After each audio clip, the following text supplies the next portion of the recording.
Ya está de vuelta Combinación Clave.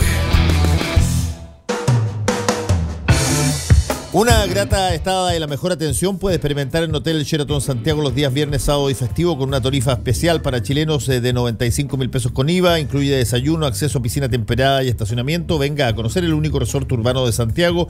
Visite Sheraton Santiago. El secreto del éxito está en tomar riesgos y superar desafíos. Viva la vida Concho tomando buenas decisiones. Batería Hankook, mucho más. Tenemos todavía libros para regalar.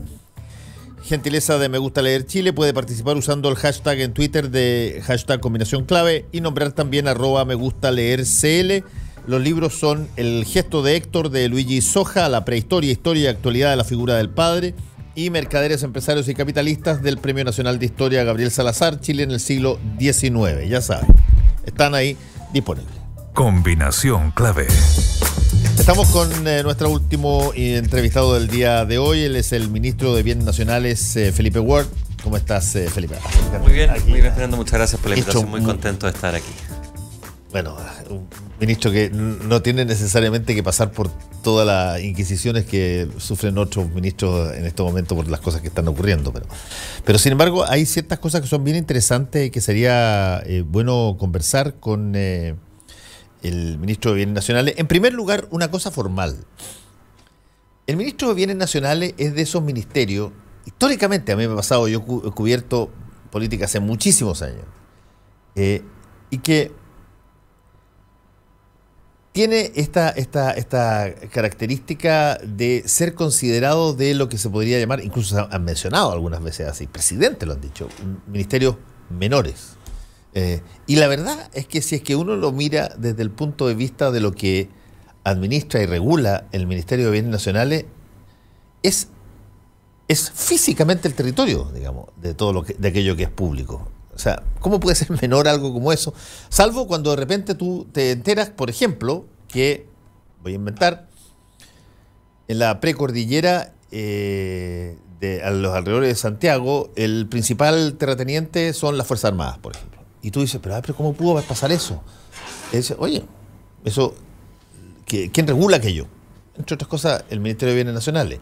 O como sacó este artículo CIPER ahora de la cantidad de aportes inmobiliarios que los gobiernos, tanto de la presidenta Bachelet como el presidente Piñera, le dieron a grupos evangélicos en una serie de situaciones. ¿Por qué no nos cuentas un poquitito, ministro, cuál es la relación que existe entre el Ministerio de Bienes Nacionales y el territorio propiamente tal, público? Bueno, efectivamente yo creo que podría ser considerado como un ministerio menor con una lupa política, por decirlo de esa manera, porque no tiene la contingencia, no administra contingencia como sí lo hacen otros ministerios, pero si uno lo analiza desde el punto de vista del territorio que administramos, es imposible catalogarlo de menor, eso pienso yo. Administramos el 54% del territorio nacional, esos son 400.000 kilómetros cuadrados, eso es el porte de Alemania, para darte un ejemplo. Entonces no es menor cuando existe el mandato presidencial de administrar eso de forma adecuada, porque uno tiene varias opciones, en el fondo dejar ahí el terreno, el territorio, esperando que el día de mañana ocurran cosas mágicas, digamos, y sea administrado prácticamente de forma autónoma, y eso no va a ocurrir, o salir a ofrecer el territorio de forma que lo administren las personas bajo el convencimiento que administrado por las personas está mejor que administrado por el Estado. Tenemos 30.000 propiedades, Fernando, en todo Chile, muchas de ellas lamentablemente ocupadas de forma irregular, miles ocupadas de forma irregular o ilegal. Está todo el tema del borde costero, sobre todo en el norte de Chile, donde hay miles de familias, miles de casas instalándose prácticamente todos los años en las playas que son consideradas objetivamente como las más lindas de Chile, las más importantes de Chile turísticamente. Está todo el tema de la energía renovable no convencional. La mitad de la energía renovable no convencional, eólica y solar, se desarrolla en territorio fiscal. Entonces hay un mecanismo de incentivo a la inversión, de buen uso del territorio, de inteligencia territorial asociado a lo que nosotros hacemos. Yo por lo menos estoy muy entretenido en este ministerio que creo que da para mucho. Yo sé que algunas personas que no lo conocen bien pueden considerar que es prescindible, bajo la lógica quizás de disminuir la cantidad de ministerios. Y eso el día de mañana, si se toma la decisión, bueno, habrá que comprenderla, pero obviamente que vamos a defender el ministerio, entendiendo que si bien se relaciona principalmente con algunos ministerios, tiene mucha autonomía en eso, lo que tú decís, que es la administración del territorio. Yo lo plantearía, si tú quieres, con una analogía inversa, digamos. Imaginémonos de que esto no fuera propiedad pública, sino que fuera propiedad privada, y tú tuvieras un ente que administra el 54% de la propiedad privada, que es de dueños, de personas comunes y corrientes, de gente, nadie diría que la administración de aquello es baladí o qué sé yo, o un trámite. Todo lo contrario, pero cuando se trata de lo público, da la sensación de que es una cosa menor. Yo creo que, Fernando, tiene que ver quizás con una cosa cultural en parte, de que tenemos la impresión de que lo que es de todos no es de nadie. O sea, uno llega hasta el patio de su casa, la puerta de su departamento, de su casa, y el resto, que cada uno se lo arregla como pueda. Esto es de todos. Por ejemplo, los parques nacionales. Son 39 parques nacionales, 46 reservas nacionales, miles de kilómetros cuadrados en todo Chile, y deben ser considerados, uno, como una carta de presentación frente a otros países, dos, como el jardín de todos los chilenos. Por eso estamos pensando en modelos de coadministración. Tenemos de los parques son del Ministerio de Bienes Nacionales y están administrados por CONAF, que lo administra, yo me saco el sombrero porque hacen una pega en la medida de lo posible, pero falta mucho presupuesto. Y por eso estamos pensando en ese tema, por ejemplo, en coadministración, o sea, sin cobrar entrada en los parques nacionales, que existe una participación privada, pueden ser municipios o emprendedores, de forma de dotar de infraestructura gastronómica y hotelera a esos lugares para sacar el alambre púa, en el fondo, a los parques nacionales y utilizarlo. Eso es uno de los 20 temas que tenemos. Estamos conversando con el ministro de Bienes Nacionales, Felipe Ward. Felipe, a ver, hay ciertos temas que de pronto salen y que ponen a Bienes Nacionales en la primera luz de intensidad. Una de esas cosas pasa, por ejemplo, cuando hay determinadas cosas que tienen que ver con disputas sobre cosas que son chilenas y que están en otras partes. Por ejemplo, el caso del Moai, que se quiere repatriar hoy día, que está en Londres. ¿Cómo salen los Moai? Porque alguien podría preguntarse, oye, está bien, yo encuentro lógico que haya que traer de vuelta un Moai que pertenece al patrimonio de Isla de Pascua y a Chile en general, pero oye, ¿cómo llegó allá el Moai?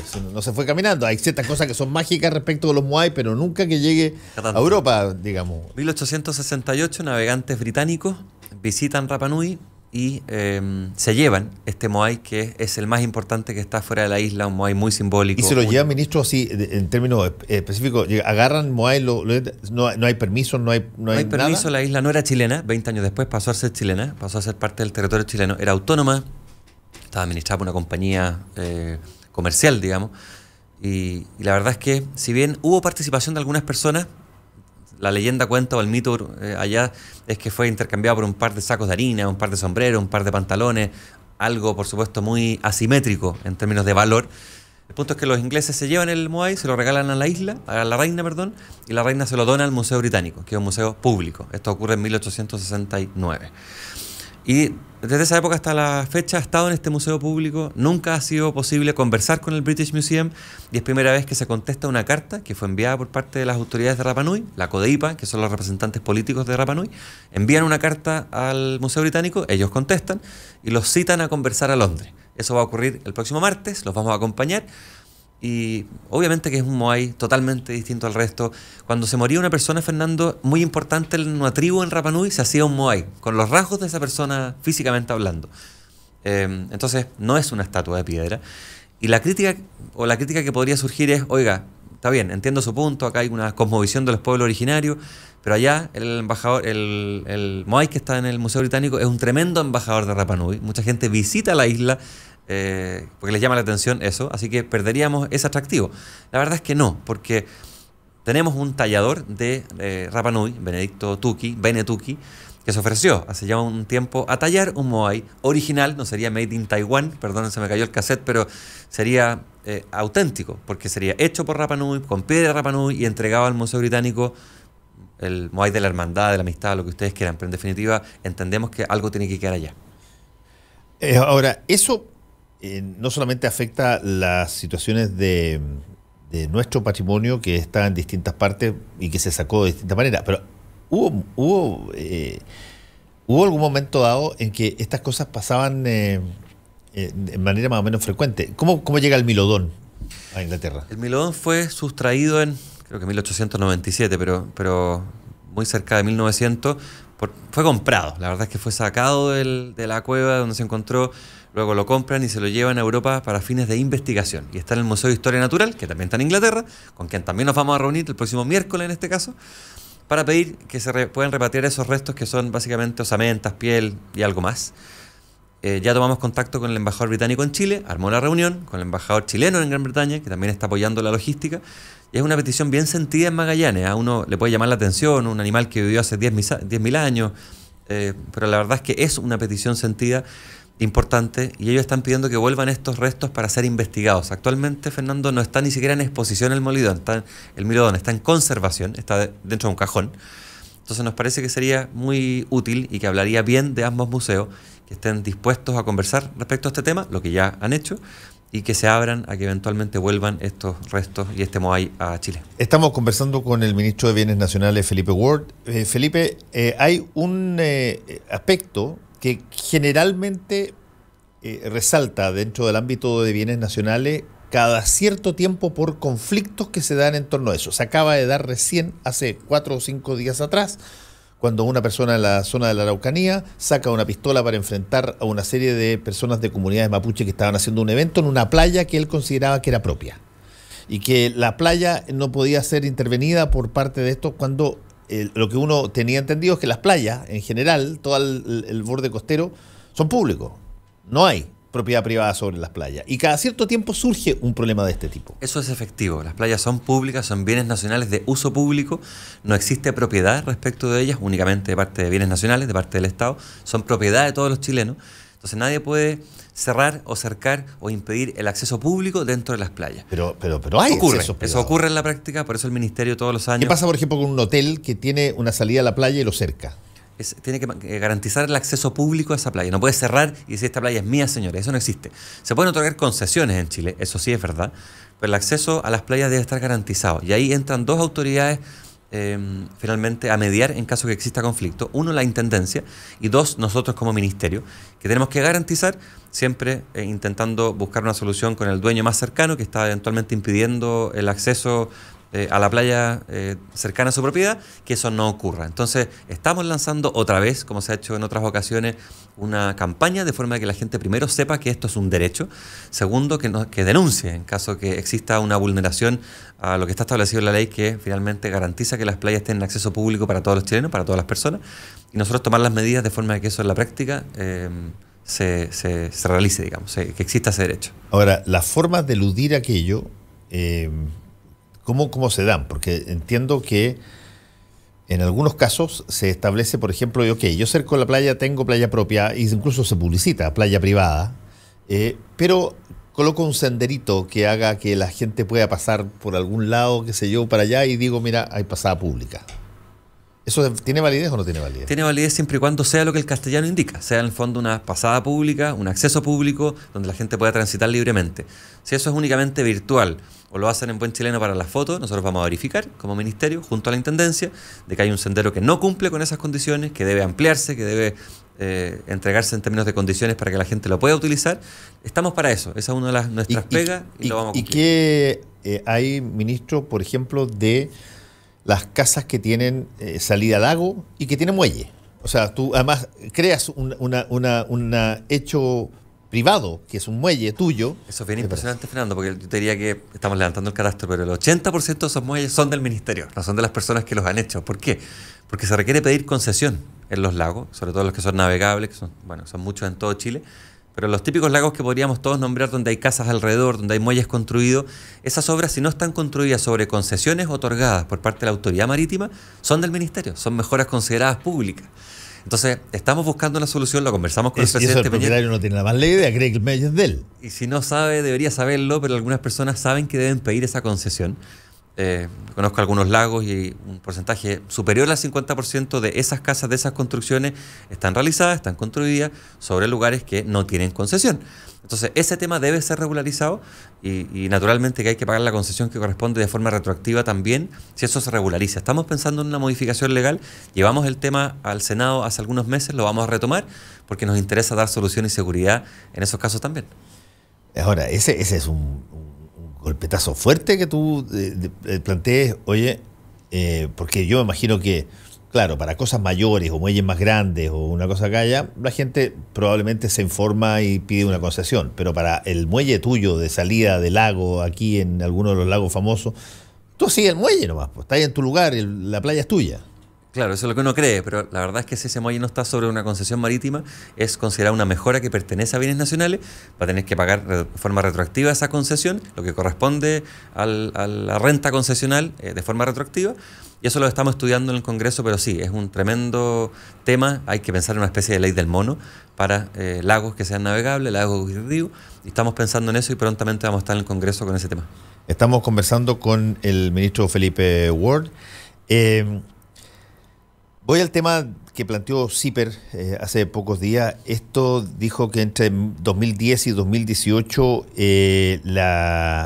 distintas iglesias evangélicas recibieron 137 propiedades fiscales. Estamos hablando de un Estado laico. Estas son confesiones legítimas y todas legalmente. ¿Por qué razón el Estado habría de entregarles propiedades? Nosotros como ministerio realizamos destinaciones, en el caso de otros ministerios, por ejemplo, bueno, en todos los edificios en los cuales están emplazados los ministerios, incluso la moneda son de bienes nacionales. Realizamos arriendo, en casos que está establecido por la ley, y también concesiones y transferencias. En el caso de las concesiones, que es un mecanismo bastante usual, puede ser de uso gratuito u oneroso, es decir, podemos cobrar una renta concesional o entregarlo de forma gratuita. Hay muchas entidades de carácter social, y en el caso de las iglesias evangélicas, además de su rol obviamente espiritual, todos sabemos que desempeñan una función social, y es en virtud de esa función social que muchas veces se han acercado en el tiempo al ministerio a solicitar una concesión o también en transferencia, un determinado terreno, para desarrollar el giro que ellos realizan, que en el fondo es todo lo que tiene que ver con el mundo espiritual y social. Eso en el tiempo ha sido aceptado por el ministerio. Eso está cambiando, no solo respecto de las iglesias, sino que en general nosotros estamos, por instrucción del presidente de la República, sustituyendo la política de concesiones y arriendo, en el fondo de tolerancia a un acto administrativo que le pasa fácilmente una propiedad a una entidad por las licitaciones y por las ventas. Nosotros creemos que los territorios están mejor administrados en manos de las personas, eso piensa el presidente de la República también. Así que si bien esto ha ocurrido, y eso es verdad, no he revisado el reportaje de CIPER, pero proveniendo de ellos probablemente lo que están diciendo es cierto. Sí, esa política hoy día está cambiando y no va a ser tan fácil que eso ocurra como ha ocurrido en el pasado. Es bien curioso porque señala que entre los dos gobiernos últimos, el de Michelle Bachelet y el presidente Piñera, se dieron una cantidad de licencias, pero además, por ejemplo, hace unas imputaciones bastante serias. Dice que entre el 2015 y 2016, mientras el ministro de Bienes Nacionales era Víctor Osorio, tenía como asesor del ministro a una persona que era pastor de una de las iglesias más beneficiadas, la del obispo, además, hoy día muy conocido, Eduardo Durán Castro, y que tiene una gran regambre dentro del mundo de la centroderecha, pero que también se aportaron aportes lobiliarios, donde lo hace CIPER, hace un cálculo de cómo se dieron en esas zonas donde se otorgaron esta licencia a las denominaciones evangélicas, que son muy potentes a la hora de salir hasta, cómo fueron los resultados electorales en la última elección. Y se demuestra que obtuvieron, ideológicamente hablando, los sectores más proclives a esas denominaciones evangélicas los mejores resultados. Entonces, esto de otorgar concesiones, tanto habla de los últimos gobiernos del presidente Piñera y de Michelle Bachelet, esto de otorgar este tipo de cosas genera un poder político también. Genera un poder político también. Yo realicé tiempo atrás, yo antes era diputado, para la gente que no lo sepa, y realicé una denuncia justamente respecto de este tema, de la vinculación que existía en relación con algunas organizaciones y el ministerio, porque sí ha existido en el pasado mucha discrecionalidad, es decir, puede ser utilizada como una potente herramienta política si en el fondo los criterios no son objetivos y hay arbitrariedad y eso no está justificado. Eso está cambiando. Nosotros tenemos una normativa que nos gobierna y además la orden ministerial, que en el fondo es la instrucción interna en virtud de la cual actuamos. Y en función de lo que hemos conversado con el presidente Piñera, eso está cambiando, la discrecionalidad está llegando a cero en el ministerio, es decir, el día de mañana, sea quien sea ministro, sea quien sea gobierno, esto va a ser muy parecido a un software. En definitiva, la entrega y la asignación de inmuebles fiscales va a estar absolutamente determinado por parámetros objetivos y no va a haber capacidad para discrecionalidad, como lamentablemente ocurrió en el pasado. Ministro, ¿usted tiene que ver con eso? Sí, qué bueno que esté ahí en la pantalla. Está ahí, porque hay una... ¿Vamos a hacer una visita de utilidad pública? Sí, claro. Bueno, ¿cuál es la visita? Mira, a propósito del tema Moai, nosotros viajamos a Londres el domingo, vamos a estar 3 días por el tema de la repatriación de este Moai, el Joa Hakanananaía, me costó un tiempo aprendérmelo, ya algo lo domino.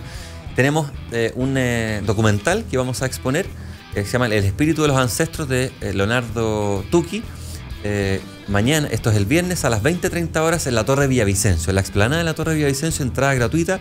Es bien notable porque la energía en virtud de la cual se puede proyectar esta película es dado por personas que están pedaleando en bicicletas estáticas. Es bien simpático. Entonces va a haber sorpresas. O sea, crean su propia energía ahí mismo. Crean su propia energía. Entonces va a ser bien entretenido. Vayan 20:30 horas mañana, Torre Villavicencio. Vamos a estar dando este documental El espíritu de los ancestros para que todos comprendamos de qué se trata este Moai. Felipe Ward, ministro de Bienes Nacionales. Viernes 20:30 horas. Muchas gracias por haber estado con nosotros aquí en Combinación Clave. Gracias por la invitación. Los ganadores. Se van a informar internamente los ganadores porque ya no nos tenemos tiempo, así que las personas todavía pueden tener algo más de suspenso. Chao, chao. El secreto del éxito es vivir la vida. Baterías Hankook, mucho más. Presentaron Combinación Clave. Mañana volvemos para poner sobre la mesa los temas que a ti te importan. Combinación Clave, por la 92.9 y radiolaclave.cl. Somos opinión. Somos